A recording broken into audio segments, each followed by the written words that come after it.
Time for... Here we go. Kickoff. Wait, done. With Boomer Esiason and Mike Valenti. Presented nationally by Casamigos Tequila. Casamigos, brought to you by those who drink it. And Lowe's. Lowe's knows home improvement. So exciting, people. And you know how I know it's week 14 and it's the holiday season? A, the studio we sit in looks like Santa's workshop. And B, I saw a traffic cop tell a bus driver where to go this morning walking into the office. Welcome back to New York. It was something. His arms are in the air. It was F this and F that. I go, all right. It is happy holidays. How are you, Boomer? Happy holidays, Mike. And welcome back to New York. You know what? I got to tell you, thinking about where we are in the NFL season, most teams have 5 games left to go, if not all the teams do, except for obviously the Patriots and the Steelers who played Thursday night. You know, this is the sweet spot of the season. This is where you make your run, and this is where teams come out of the blue and make it into the playoffs. And because the Pittsburgh Steelers lost a game to the 2-10 Pats and the 2-10 Cardinals, now all of a sudden everybody behind them feels emboldened that they can actually make a run to the playoffs. Yeah, and we're going to have a quick word on that game because we have so much to get to, and we have an advanced preview. With 5 games to go, we always do the Boomies in the playoffs. We're going to do an advanced preview of the Boomies, and I've added some awards to the list. All right. We'll talk about it. We got the picks. Quick note on Thursday Night Football. Why, again, are the officials at the center of this? Yeah, well, first of all, the Patriots only had 1 penalty called against them, and I guess there were, or the Steelers was it. Steelers had 1 penalty called against them, and the Patriots had 7 called against them, and it's just really when they're called.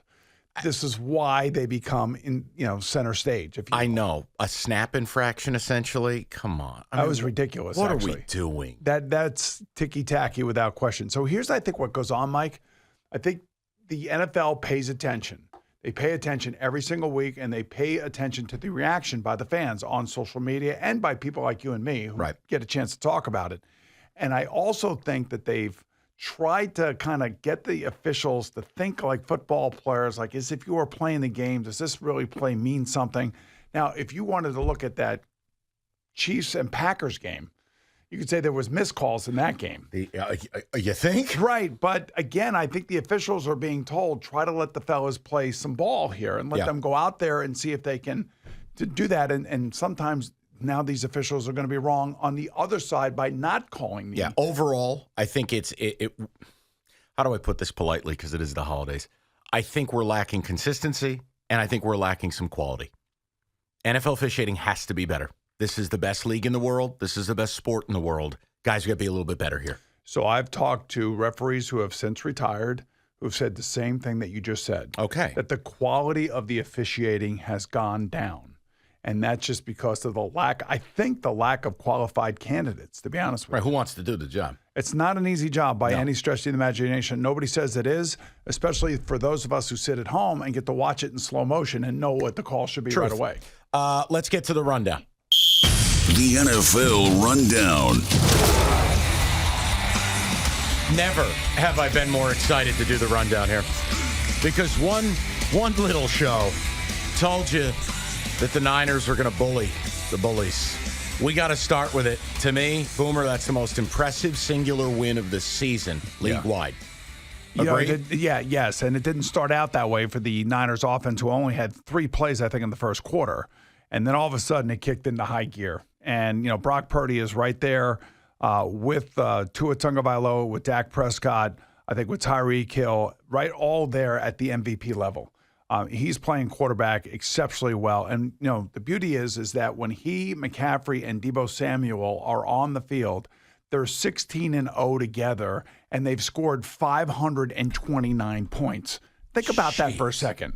That is ridiculous. And, it takes a guy to stand back there and be the orchestrator or the orchestra.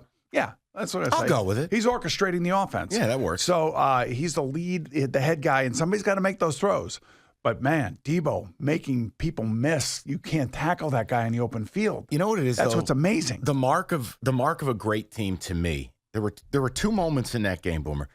Obviously, coming back from 6-0, you storm back. But the Eagles answered twice. And the Niners went, here's the deal. You're going to eat pizza. And what I mean by that is we're going to run the ball to the left side. We're going to run behind Trent Williams. and you will do nothing to stop it. And they did it again and again and again. And then, boom, what you just said, little 7-yard pass to Debo, let him make magic. That is the undeniable. They're the only team in the league, to me, that can tell you what they're going to do, and they're still going to do it. So 2 things that you deserve credit for. You said that you felt like the Eagle defense on the second level was going to have problems. A couple of these passes that Debo broke were either at the line of scrimmage or in the middle of the second level, and he broke those tackles, hence the problems that you predicted. The other thing that I think we both felt like going into the game last week was that, the Niner defense was going to have something to say about this. Yeah. And I really do feel like they're one of the better tackling teams in the NFL. I worry about their secondary a little bit, but I have to say the match within the match, which was won by Lane Johnson, I don't care what anybody says, against Nick Bosa. He won that match. Lane's unbelievable. He is a great football player. He was playing hurt. Always plays hurt. That's the thing. Right, and you don't realize just how good he is until you see him up against one of the best pass rushers in football. To me, Lane Johnson won his battle. He did. It's just that the defense for the Philadelphia Eagles basically collapsed and couldn't tackle. All right, Philly, let's bring it up because I think we're in alignment. This is, if the Niners don't win the Super Bowl this year, you're not getting it done. This is their year. They better get it done. The Eagles have real problems, Boomer. And I mean, I'll foreshadow. I'm taking Dallas. I think the Eagles have real problems. Is there a fix? This late in the season, I don't think that there is. I mean, it's amazing. They're a 10-2 team, and they've had a great run, and they've been the number 1 team in the NFC since the beginning of the season. So I just feel like all of a sudden they've hit a road bump. The 49ers hit their road bump earlier in the year. Right now, the Philadelphia Eagles are in the midst of it because they played Buffalo and Josh Allen. They played Brock Purdy and San Francisco, and now comes Dak Prescott and the Cowboys in their building where they are a completely different team. And I was writing something down. I think the Cowboys have scored 49, 33, 45, and 41 points in the last 4 weeks. Now, those are against bad teams, maybe with the exception of the Seattle Seahawks, but they're not a great team. So they've really beaten up on some bad teams. And I do think that this Eagle defense is a bad team now all of a sudden. They're not good. So Up front, they're okay. But remember, you can run on them. Here's the other thing. I know listeners will probably get annoyed when I say this. Yes, Bill Parcells, you are where your record says you are. They should have lost to the Cowboys first time. And if Valdez Scantling didn't have milk cartons for hands, they lose to the Chiefs. Right, exactly. So I understand. You are what your record says. How about that Buffalo game? Another one. Yes. So I look at it and I go, they easily could have 4 or 5 losses already.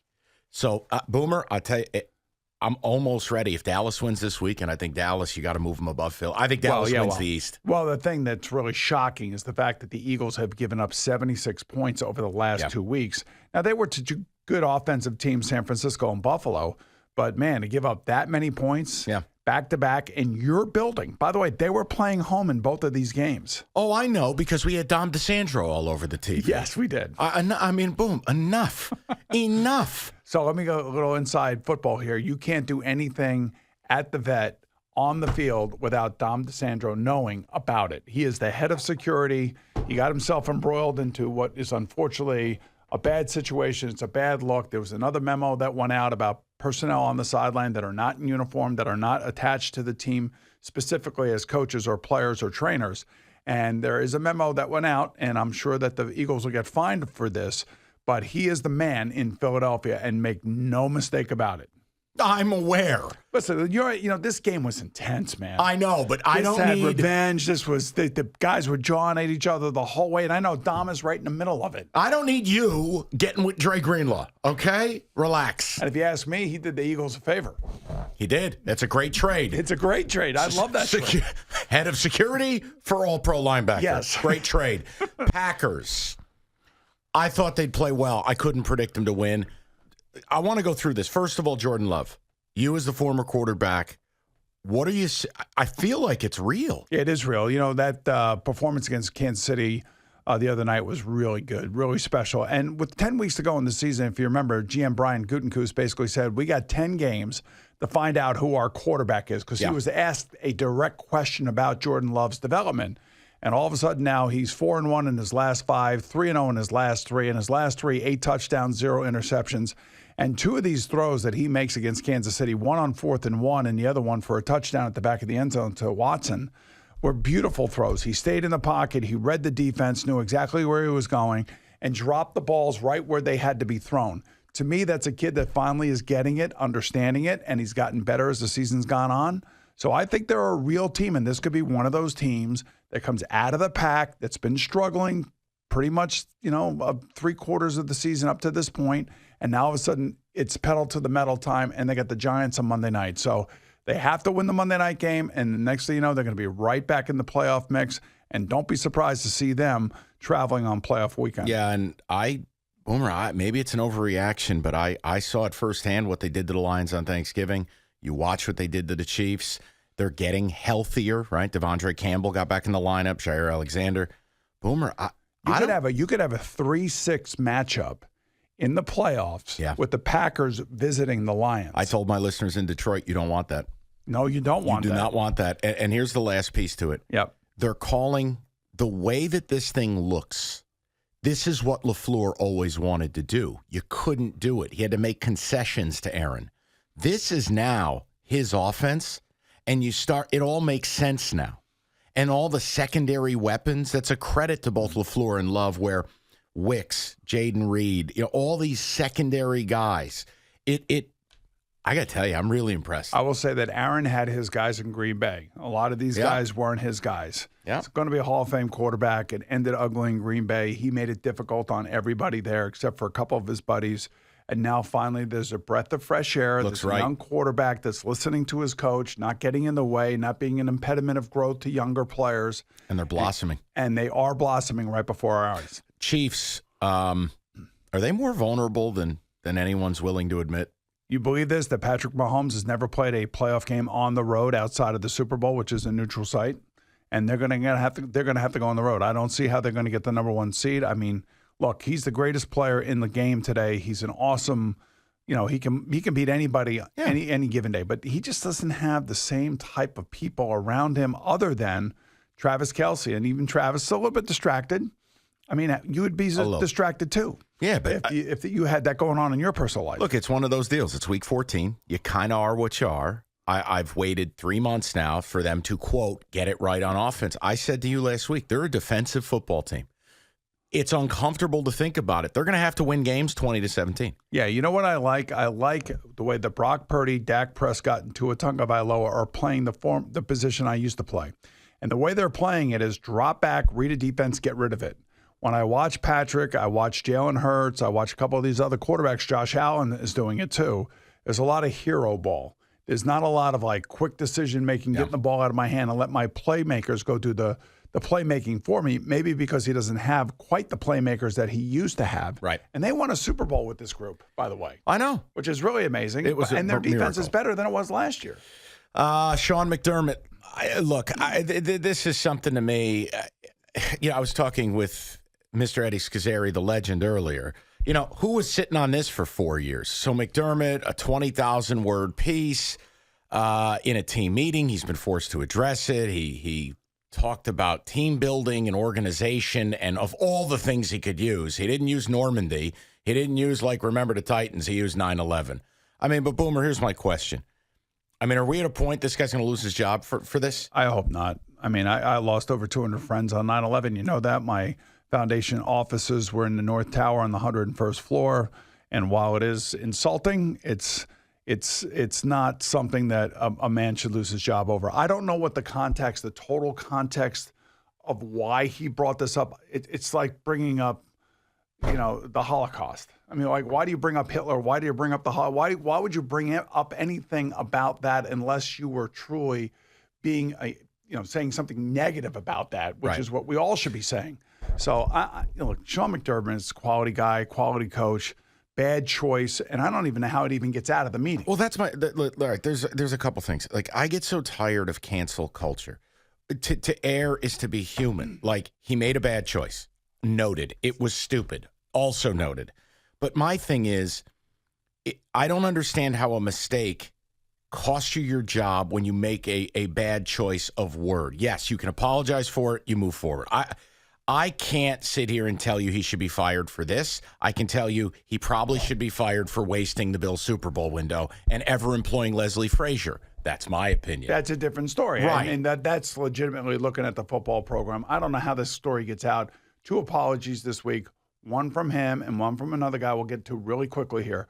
But this apology, I believe, is sincere. I believe Sean's a very genuine person and a great football coach, and he's not going to lose his job over this specific reason. All right, let me tell you about, well, and look, we're going to get to the picks. We got a lot more to do. We didn't even get to the true or false section. We were so verbose to open the show. I would just say this really quickly because I know you got to get to that. The other apology is from Joe Beningo here locally with Rob Saleh on the phone or on the radio show, just basically exposing all of Rob Saleh's text messages to him. I think he sincerely apologized this week. And I want to say that I feel like I accepted his apology. I just hope that Rob Saleh, his buddy, accepted it. All right, let me tell you about Casamigos, smoothest tequila on the planet. Enjoy the entire family of Casamigos tequilas, the Reposado, Añejo, Blanco, Cristalino, or the Mezcal. It's Casamigos, brought to you by those who drink it. And Casamigos tequila reminds you to please celebrate responsibly. It's Kickoff with Boomer and Valenti. All right, we are back with you, segment 2, and it is time. We'll get to the picks. We got the Boomies later, the advanced preview.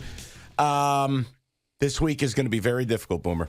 Very difficult. A lot of backup QBs, a lot of teams looking like they're packing it in for the year. We'll get into it, but be ready. You're going to be using both these vetoes. All right, I'm ready to roll. Let's hit the picks. Picks of the week. So let's start this out. Texans laying 3.5, taking on the New York Football Jets. I'm going to keep it simple. I told you last week I was not picking the Jets ever again. I'm not going to pick them here. The Texans, even without Tank Dell, still have more than enough at wide receiver to be able to put up the numbers they put up. Inclement weather is expected on Sunday. I don't know how windy it will be during the game. After the game, they're saying very high windy day. If that comes in earlier, it could affect this game from both standpoints, but Zach Wilson back under center. I don't really care. I'm taking the Texans. Yeah, on that. And we stayed away from that because we've done too many Zach Wilson segments over the last year and a half. But my God, the idea that he's starting again and then the reluctance factor. I'll tepidly go Texans, but boy, I don't like anything to do with that game. Atlanta laying 2.5 against the Bucks. Yeah, Atlanta again came here last week. I saw the Desmond Ridder that I did not want to see. It wasn't great. He did throw a nice touchdown pass. But, this is a team that's really unique and it's weird. They got a lot of good players. They just can't generate enough offense. But I also feel like they know what they're playing for. They're playing for the lead in the NFC South, which they have. They want to hold on to. I'll take the Falcons and lay the point.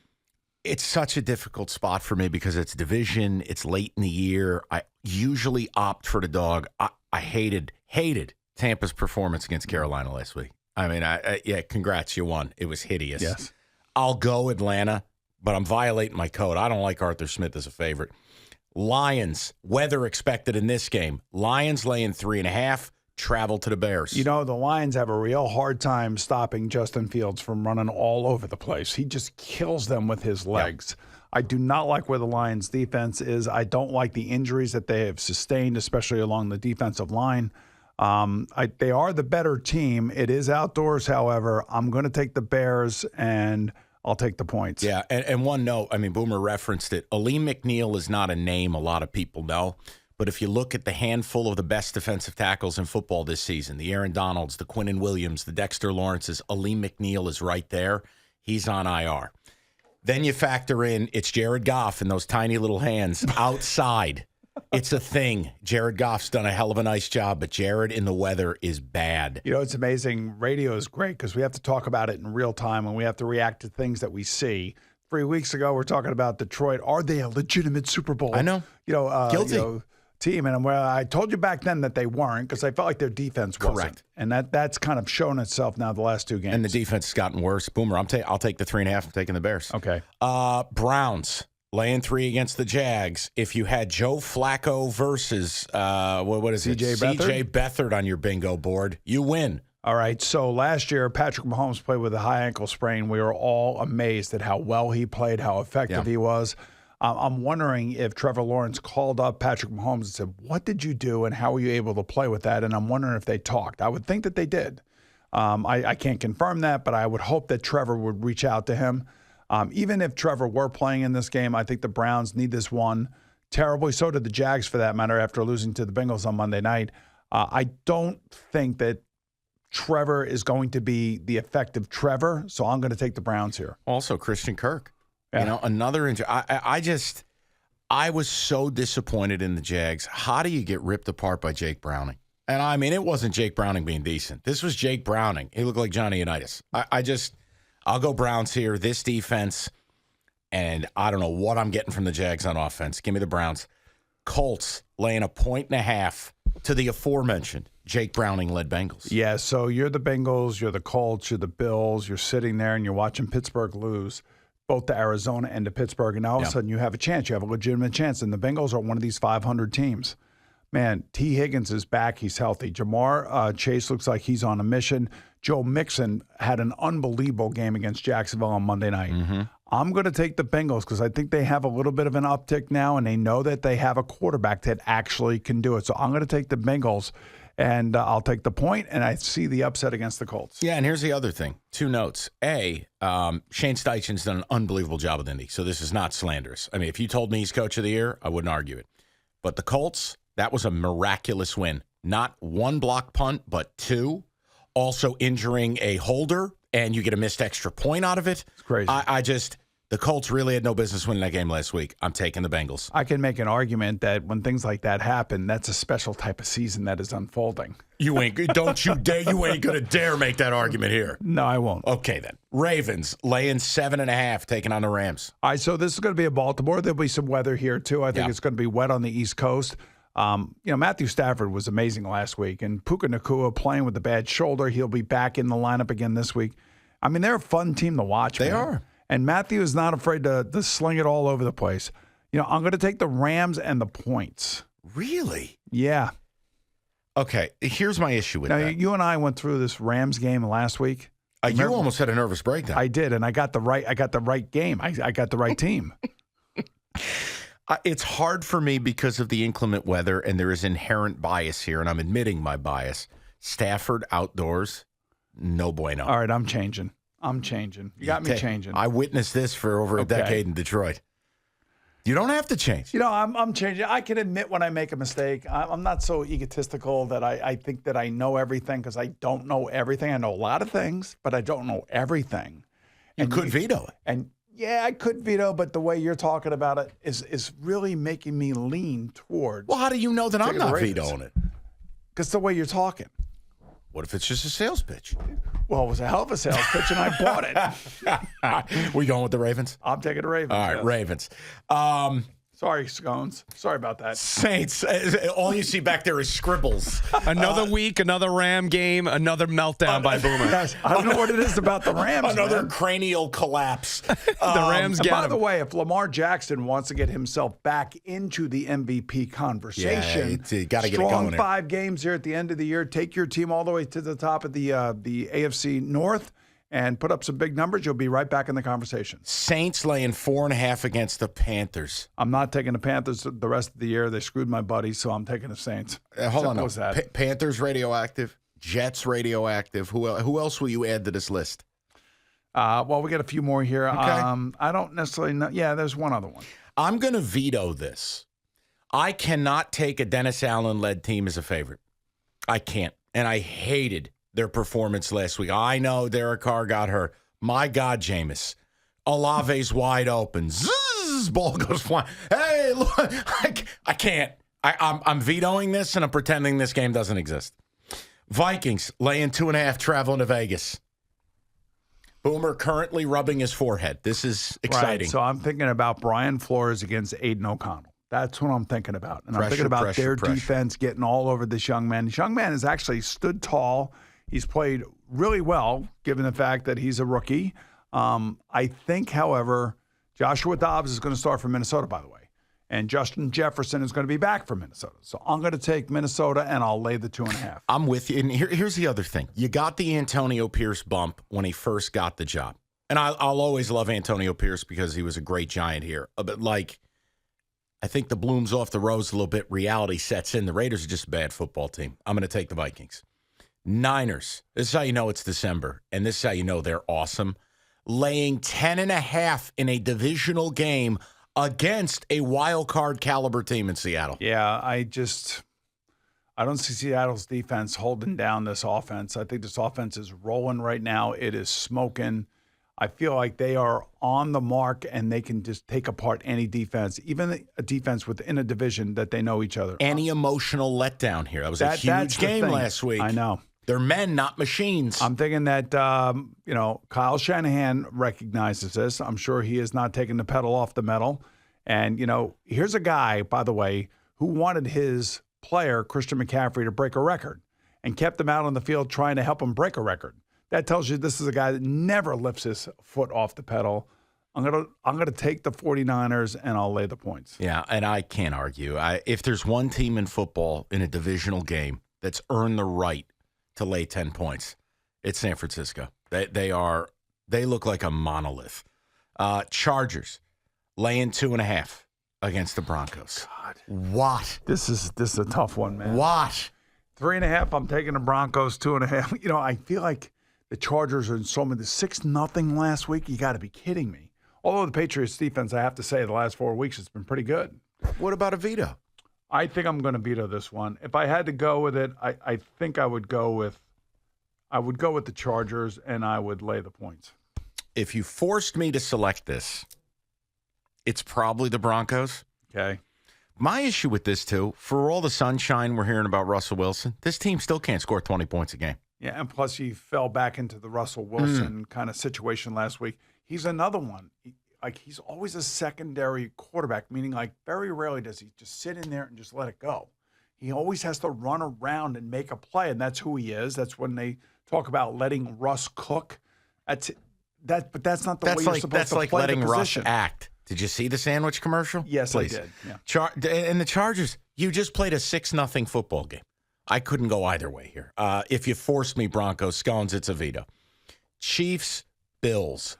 Chiefs laying 1.5. Yeah, I'm taking the Bills here. I think the Bills will win outright, and I think Josh Allen is on a mission since Ken Dorsey got fired. The last 2 games by Josh Allen were vintage Josh Allen type games, the way that he played in weeks 2, 3, and 4 before they went to London. So I think he's going to have a big game here. I know he loves playing against Patrick Mahomes, loves playing at Arrowhead, so I'll take the Bills. Off a loss. Yep. Coming home against that defense. Yes. God. Scones, his level of conviction might get me to flip my pick here. I really thought this was a nice spot for the Chiefs. So you convinced him, allow him to convince you. All right.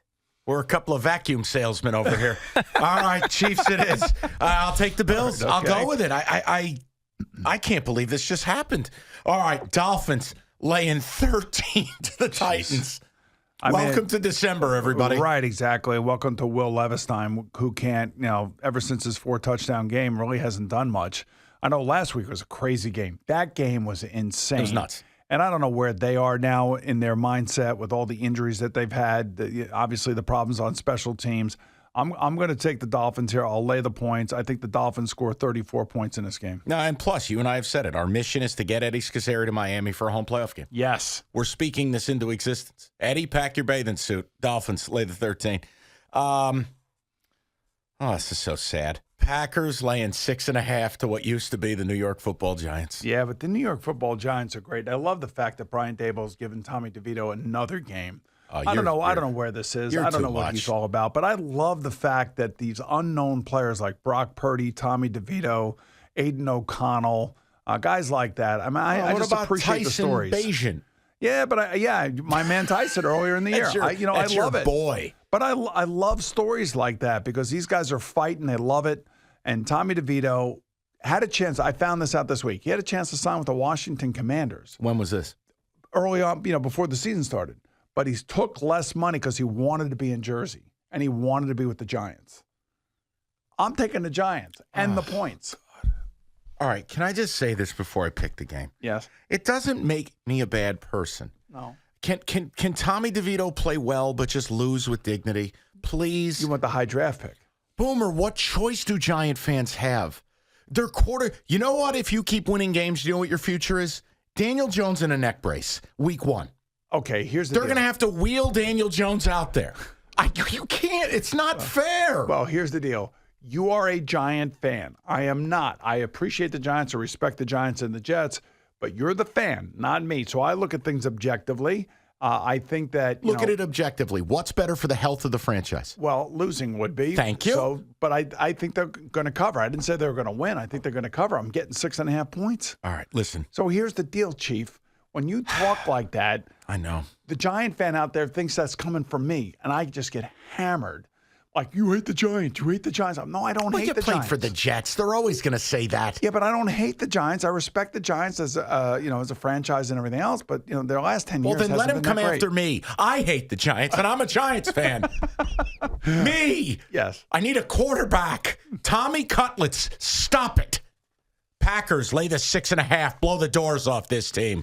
Boomer, tell them what people are sipping on.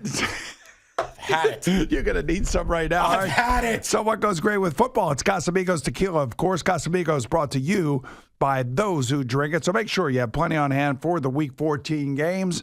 So whether it be Añejo, Blanco, Reposado, Cristalino, or Mezcal, it's Casamigos Tequila, our personal favorites. And it reminds all of our friends out there to please celebrate responsibly. It's Kickoff with Boomer and Valenti. All right, no time to waste. We have a hell of a game to talk about, and we are going to do the Gallup poll version with 5 weeks to go in the season. A sneak preview of the year-end awards that we call the Boomies on this show. But first, best of the best. This week's best of the best. America's team, the Dallas Cowboys, 3.5-point favorites as they welcome Dom Disandro and the Philadelphia Eagles. Mr. Boomer, we have arrived at a point where it is Cowboys statement time. How much does this game mean? Not only to the Cowboys and the season, but also to Dak. It's time. Yeah, this is huge. Got to win this game. Look, Dak has played great this year. The last 6 weeks, he's been on point. We both felt like they should have won the last time these two teams met in Philadelphia. They're in a 4-game heater right now, especially offensively. And he's found his Drew Pearson, he's found his Michael Irvin, and his name is CeeDee Lamb. And they are virtually impossible to stop. I think the Dallas Cowboys at home are completely different than they are on the road. And I know that they've beaten up on a lot of bad teams. Why is that, though? For one moment. What the splits are so different.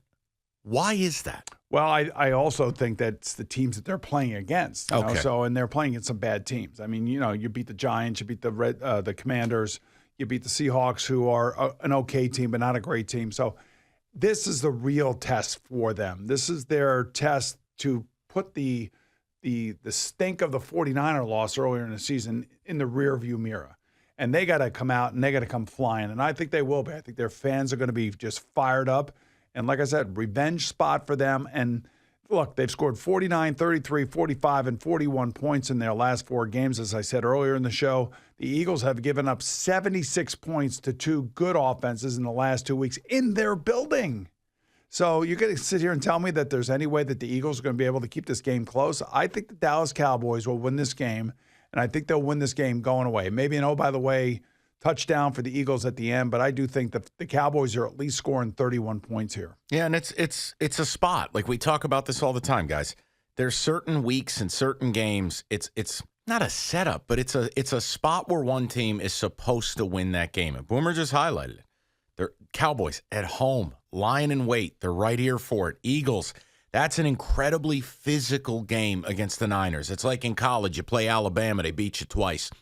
Play the Niners. They can beat you twice. So here's the Eagles. They're coming in off a 92-play defensive performance against Buffalo. Yeah. They play against San Francisco, who had 10 days prior to the game against the Eagles. And now the Eagles have to go to Dallas, where Dallas now has 10 days before they play the Eagles. It's a spot. I feel like the Eagles got set up here by the schedule makers. And you just hate to see it. Sorry, that's the Giants fan in me. Okay. I am taking Dallas laying the 3.5. And I think this game decides the East. Agree? Yeah, I do agree. And the other thing, Dallas does have a tough schedule finishing, but the Eagles and Jalen Hurts are not healthy on offense, and they have not really had I would say a perfect offensive game, like where they've played solid for 4 quarters. There's a lot of hero ball being done. We had a bad first half. against the Buffalo Bills, but showed why he's paid what he's paid because he put the team on his back to win that game in overtime. So he's still, the most important player for the Eagles. I just don't know if he's 100%. No, he's not. I mean, I've been saying it for weeks, man. I even if it's this, he doesn't have that extra gear. He doesn't have the explosiveness. He can still move, and he can still get you the 8-yard first down. You know what we're not seeing? We're not seeing a 27-yard gain.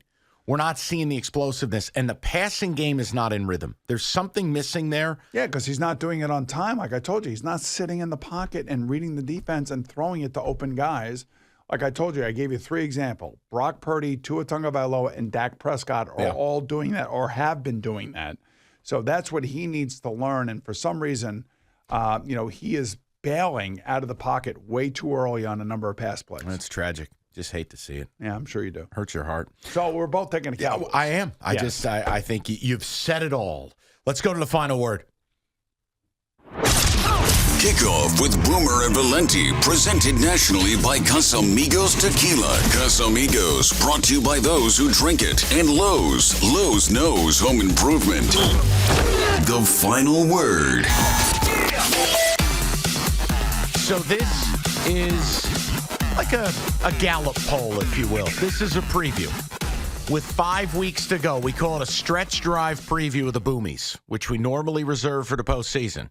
These are the Boomer Esiason Awards. Some are serious, some are not. I leave it to you to figure it out. They should be blatantly obvious. So let's start out right here, right now. MVP. Boy, I'll tell you what, I got 5 people in line for the MVP right now, and you don't need a last name to attach to their first name to know who they are. Tua, Brock, Dak, Tyreek, and CJ. That's right, CJ Stroud. He's right there with those guys. And for me, it's going to be a furious finish for all 5 of these players. And that's where the MVP is coming out of, one of these 5 players. I have a belief here. You may think this is wrong. If Tyreek, right now Tyreek's sitting at about 1,500 yards. I think he's got 1,480 or something like that, 12 touchdowns. If Tyreek Hill crosses 2,000 yards, I told you a few weeks ago, Tyreek plus 5,000 was an interesting play there. Tyreek should be your MVP. Yeah, I mean, and he changes the game. There's It's no question unbelievable. about it. But somebody has to get him the ball. And somebody has to get other guys the ball. All right, so let me ask you a question. And somebody's got to throw at 70% completion percentage. Hold on. And that's exactly what Dak, Tua, and Brock are doing. They're all at 70% completion percentage. That's pretty impressive. But when the receiver is open by 7 yards, You should be able to hit him. that's all I'm saying. And I'm a Tua truther. I love Tua. Yeah. But I've never seen something like this Yeah, cat. I mean, he's special. But I also will put one other offensive player in here, and that's Christian McCaffrey. I was surprised you didn't have him. Well, I don't have him here like in the top 5. I would put him like 6, 7, somewhere in there, and maybe a defensive player we'll see. We'll see what happens when the playoffs finish.